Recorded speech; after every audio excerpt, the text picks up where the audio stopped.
আমার ইংলিশ শেখার চ্যালেঞ্জের আজ দ্বিতীয় দিন। তো এই দ্বিতীয় দিন আমি কী শিখলাম এবং কোন বিষয়টা আপনাদের জন্য অনেক বেশি গুরুত্বপূর্ণ সেটাও আমি আলোচনা করছি।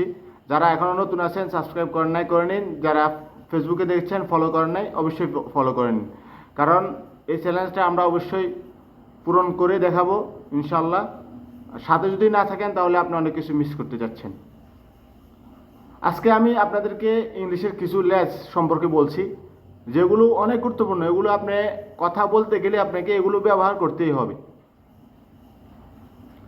তার মধ্যে থেকে আমি কিছু আপনাদেরকে আজকে বলছি। 1 নাম্বার, আই ওয়ান্ট টু, আমি কিছু করতে চাই। আই উইল, আমি কিছু করব।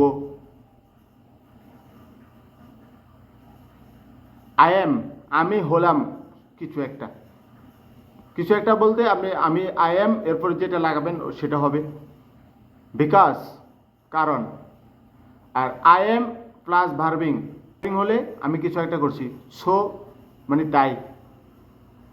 আই হ্যাভ, আমার কিছু একটা আছে, আই হ্যাভ। আর আই হ্যাভ নেই, আমার কিছু একটা করতে হবে। আই ডোন্ট হ্যাভ, আমার কিছু নেই। দেন তারপর পর জন্য। তো এই লেসগুলো আজকে আমরা শিখলাম। দেখা হচ্ছে নেক্সট ভিডিওতে। সবাই ভালো থাকবেন।